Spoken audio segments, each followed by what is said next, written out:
Thank you so much, Marla and Blair, and I am really thrilled to be here. I've worked with so many of your congregations over the years on issues from Darfur to malaria to sex trafficking to HAWS to poverty at home and abroad. And, you know, I've got to say that as a journalist, and as you know, we journalists are always objective. I hope that was ironic laughter. Yeah, I have to say that as a journalist, you know, truly, you folks are leaders on so many of the moral and social justice issues at home and abroad, and we need that leadership.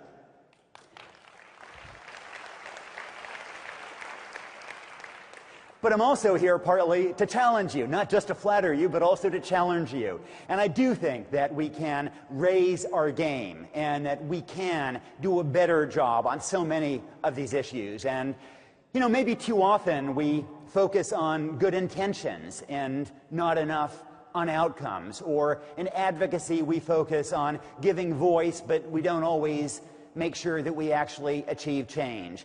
And it does seem to me that there is a revolution going on in philanthropy and in advocacy that is out to actually raise that bar. That was why Cheryl and I wrote our last book. That's Cheryl. I think that's actually me, I guess, but you can imagine. There we go. That's Cheryl. We got engaged in this issue, you know, partly because we were trying to, probably like a lot of you, we were trying to get our kids more engaged and be more empathetic, engaged citizens. And one of the moments when it actually seemed to us that this was actually having an impact came when we were trying to, you know, celebrate gifts of meaning in the household, and our kids gave a gift to me that sort of represented this revolution in philanthropy. It was a Father's Day present. It wasn't one more necktie. I want to show you a picture of what my Father's Day present was. Are you impressed? Is that the most He-Man macho present a guy could possibly get for Father's Day? This is a giant Gambian pouched rat. It is 3 feet long, nose to tail. We've released 50 of them here in the audience. You can see them firsthand, okay? What happens is they actually have very poor eyesight, but they compensate for that with an excellent sense of smell. And so they have been trained to detect landmines and to detect tuberculosis. And they do that incredibly effective. It's part of this wave of innovation that is taking place. And so earlier I never actually took physical possession of my rat, but earlier this year, I don't think the family would have been too happy about that, but earlier this year I had a chance to go see my rat after it was trained, and it was detecting landmines in Angola, and there is my rat. Isn't that cool? You seem a little dubious. Okay, there we go. You know, a human deminer can clear about 20 square meters of a minefield in a day. My rat can clear 250 square meters, I'll have you know. And my rat works for bananas. And, you know, in a sense, that's a reflection of this wave of bringing more creative, often more business-minded approaches to the world of making a difference, both abroad and at home. In part, it's also borrowed from using randomized controlled trials, so that we like drug trials, so we have a much better sense of what works, at what cost, to achieve what difference. And when you do that, you learn all kinds of interesting things. If you know my work, you know that I'm a great believer that maybe the most profound leverage you get in the world is through education, and especially through educating girls. We tend to think, absolutely, and we tend to think that the way you get more kids in school in the developing world is you build more schools. And you need to do that. But when in Kenya, different ways of getting more kids in school were carefully tested in a randomized experiment, it turned out that there was actually a different way that was most cost-effective to get more kids in school, one we probably would never have thought of. It has to do with a pharmaceutical, not with an education intervention. In fact, it's a pharmaceutical that would be in many of your homes, but that probably none of you or almost none of you will ever have taken. How's that for a riddle? Any guesses about what this might be? The most cost-effective way of getting more kids into school in a really poor country? Anybody who hasn't read A Path Appears? Pharmaceutical in many of your homes. I'll give you a hint. If it's in your homes, it's not intended for human consumption. It's intended for your dog or your cat. It's deworming medicine. This is what the metrics look like to get one marginal child in school in Kenya. If you do it through bricks and mortar, it's $350 per marginal child. If you do it through deworming, it's $3.50. You know, we don't think about deworming because our kids don't have intestinal parasites. In much of the world, they do. And if you have worms in your gut, then the nutrition that you absorb isn't going to you, it's going to the worms. And you're more likely to be anemic. In extreme cases, the worms will completely block the intestinal tract. And so those kids are more listless, they miss school, and deworming is something that is so cheap and so cost-effective. The economists who did that study have since started a project called Deworm the World, because it does seem to be the most effective, cost-effective way of getting more kids in school. And likewise, we're turning the lens in this country on how we can bring about change more effectively. And again, I think that should inform our advocacy and our initiatives. One of the ways that seems to be most empowering and most cost-effective in making a difference, and indeed it saves public money many times over, has to do with the fact that in the US right now, 30% of American girls become pregnant by age 19. 30%. And as far as we can tell, as far as we can tell, American kids and European kids have sex at about the same rate, but American kids get pregnant and have babies 3 times as often. And the reason is that American kids don't have as good access to comprehensive sex education and don't have as good access to reliable forms of birth control, long-acting reversible contraceptives. This is what the data looks like. In particular, every dollar invested in providing these kids who don't want to get pregnant with long-acting reversible contraceptives saves $6 in public funds later on. Likewise, one of the great messages of all this research is that we need to do a better job reaching kids early in life, that you get so much more bang for the buck when you help a troubled 6-month-old or a 6-year-old than you do a 16-year-old. This is a child, Johnny, that I met in West Virginia. He can't speak. Why can't he speak? Because he had ear infections that were never treated.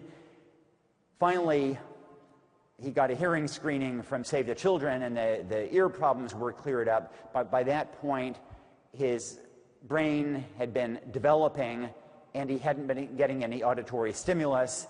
And so he may never be able to speak because of want of something as simple and as basic as a universal hearing screening. And I sometimes think that the more basic challenge for all of us, aside from the particular initiatives, has to do with the fact that we have these interventions that are proven to create opportunity, that will even save public money many times over, and yet we don't engage in them. They can't find support. either with private philanthropy or with public policy. And I think that is a challenge for all of us. It has to do with what might be called the empathy gap. What do I mean by an empathy gap? One way of looking at it has to do with somebody who overcame that gap. It's a story we tell, the story that I found particularly moving. Has to do with a young African-American boy growing up in rural Arkansas in the late 1950s. His name is Ollie Neal. He's a really smart kid, but he's also kind of a troublemaker. He reduces the school librarian, Mrs. Grady, to tears. And then one day he's skipping English class, and he's in Mrs. Grady's little school library at this segregated black school in rural Arkansas, and he's browsing the books. He's not a reader because he's a tough kid, and tough kids don't read books. But one book catches his eye. It's a young adult novel by an African-American author named Frank Yerby, and Ollie thinks he might want to read it, but then he looks over the checkout counter, and there's a girl in his class, and he's embarrassed to be seen checking out a book. So he puts the book under his jacket and walks out. He steals the book. Well, he reads it at home, and it's a great read. It's a page-turner, first novel he's really read. So he's kind of surprised and thrilled, and he returns it a week later, puts it back on the shelf, and he notices there's another novel by the same author, Frank Yerby, and so he steals that one. Well, he takes it home and reads it, and again, it's a great read.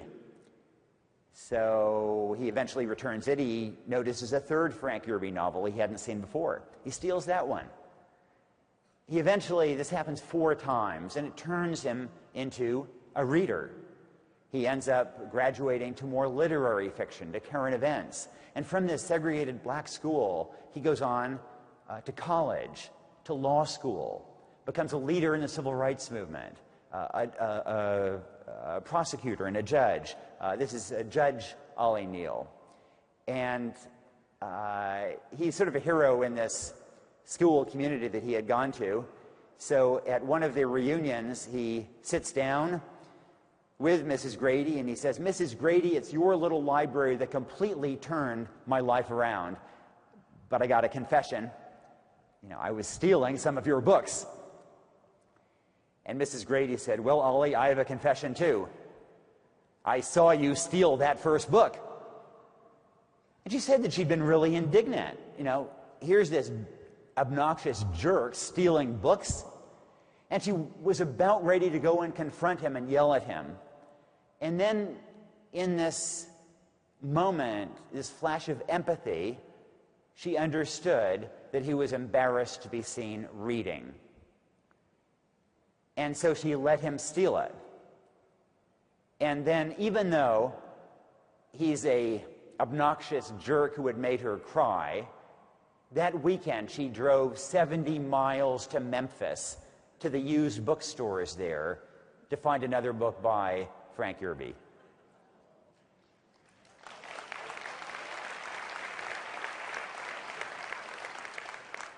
The first bookstore didn't have one. The second bookstore didn't have one. Mrs. Grady can't remember if it's the third or the fourth that did. She bought it with her own money, drove back 70 miles, put it on the shelf in that spot, and when Ollie Neal stole that second Frank Yerby novel, she was thrilled.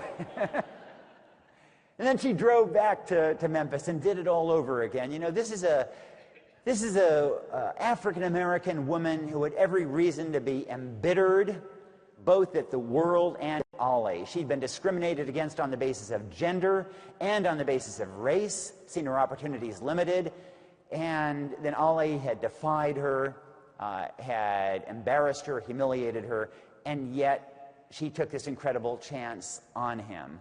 And that is precisely what is overcoming the empathy gap is all about.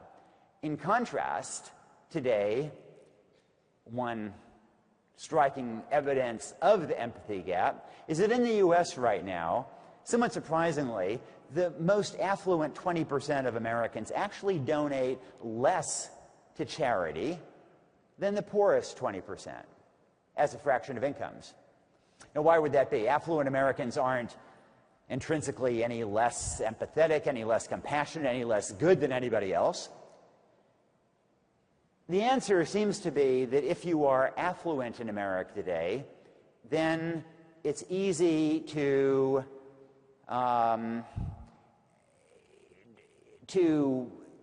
essentially insulate yourself, and you don't encounter people needier than yourself. It becomes an intellectual construct, but not something that you really think about. In contrast, if you were poor in America today, then every day you see people needier than yourself, and confronted by that disadvantage, you reach in your pocket and you help, even though you get no tax advantage from contributing to charity because you're not itemizing your deductions. And so poor Americans, the bottom 20%, actually donate almost twice as much as a fraction of income as the more affluent 20%. Where that insulation wears down is in economically mixed communities, and there affluent Americans are much more generous because precisely there is this kind of interaction between the wealthy and those less advantaged, which in America is becoming increasingly rare as we segregate by income.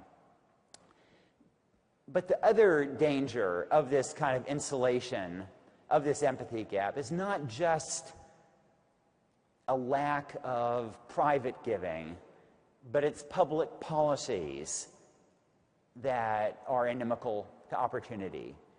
And it's coming up with narratives about disadvantage that are all about personal irresponsibility.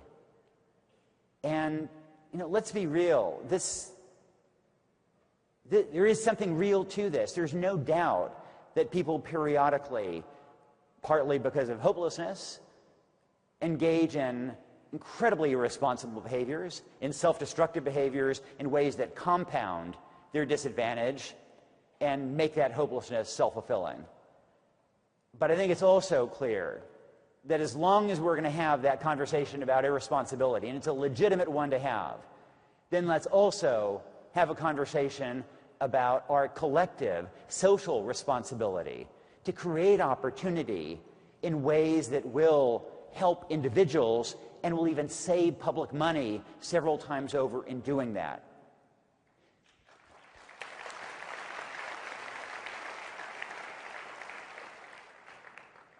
And that's an area where I think we need to all provide leadership as well at the broadest level, and trying to chip away at that empathy gap in this country and vis-a-vis crises abroad, crises of refugees, of genocide, of whatever they may abroad. It's very easy in this country for us and for our communities to be insulated from that need and to come up with narratives in which it's not even that necessary to try to bridge them. That, at the broadest level, I think needs to be our mission, in part so that other philanthropy and other policies can follow. And one of the challenges, one of the ways in which we psych ourselves out, of course, is the scale of the problems. And, I'm sure you've had conversations as well where you see issues of poverty or kids not going to school or refugees, and they just seem so vast that we just want to look away. What can we do? Anything we do is going to be just a drop in the bucket. And in a sense, that's true. And I think maybe we need to acknowledge that reality. That we can certainly help individual girls go to school for very modest amounts of money around the world. But there are still 62 million girls around the world who should be in school and aren't. And we're not going to solve that problem here in this room tonight. We're not going to solve that problem in this decade worldwide. It's a big problem. But so while in that sense what we do in our congregations and our communities may seem like a drop in the bucket, you know what? I've become a believer in drops in the bucket, and I've become a believer in drops in the bucket partly because of this man, Vladislav Kristofovich, a East European refugee after World War II. Here we go. East European refugee after World War II, fled northern Romania, was in a concentration camp in Yugoslavia, lost some of his family in Auschwitz, and some more of the family to the Soviets. He made his way through Italy to France. He couldn't get a work permit in France, and he felt that neither for him nor his yet unborn children would he as a refugee ever be fully welcomed. So he began to dream of coming to America. And he explored different routes to do that. He tried to come up with a fake marriage to an American woman as a vehicle to get to the U.S. He almost had that worked out, and then it fell apart. But he was cleaning rooms illegally, cleaning hotel rooms illegally in Paris. And one of the rooms that he was cleaning belonged to a young American woman working for the Marshall Plan. She was impressed by him, and she convinced her family in the U.S., her parents, to sponsor his way to come to the U.S. This was, this didn't solve the global refugee problem, didn't make a dent in the global refugee problem. It was totally a drop in the bucket. But it was completely transformative for Vladislav Kristof. He was able to come to the U.S., he learned English. He decided after he learned a little English that his name was completely unworkable in the U.S. because Kristofovich has 3 Z's. So he shortened it. He shortened it to Kristof. This is my dad. So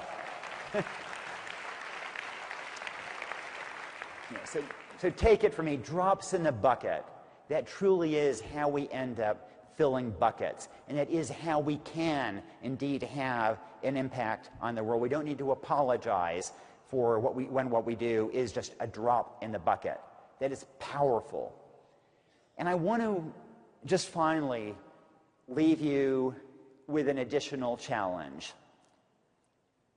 On these issues, whether they are domestic disadvantage or international crises, then the only way they are going to get addressed is if they are on our agenda, our national agenda. Traditionally, that has, in large part, been the role of those of us in the news media. And television, in particular, is the most powerful way of getting these kinds of stories in living rooms, making people care, of chipping away at that empathy gap.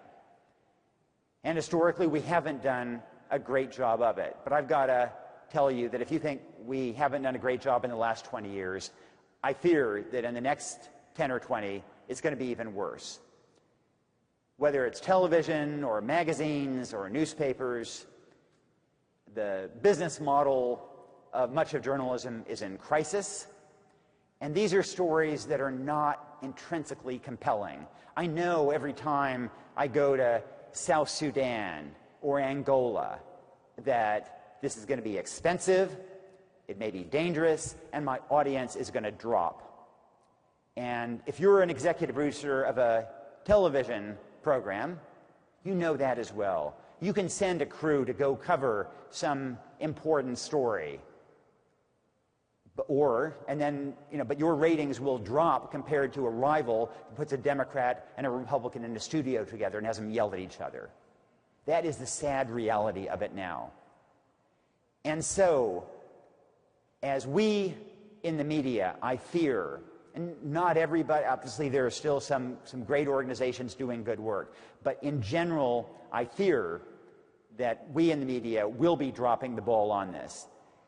All of you and your congregations, you have your own spotlights. You have what your temple does, you have your book clubs, you have your dinner table conversation, you have your Facebook page, you have your Twitter feed, and I hope that as we drop the ball, you will shine your light on these issues and keep them before all of us, because if they are not there, they just won't get addressed. And so I want to do a deal with you. I will keep going to these places and keep making you spill your coffee in the morning if you, in turn, will do everything you can to help use your spotlight to keep these issues in front of everybody. Do we have a deal? Thank you very much. It's great to be here.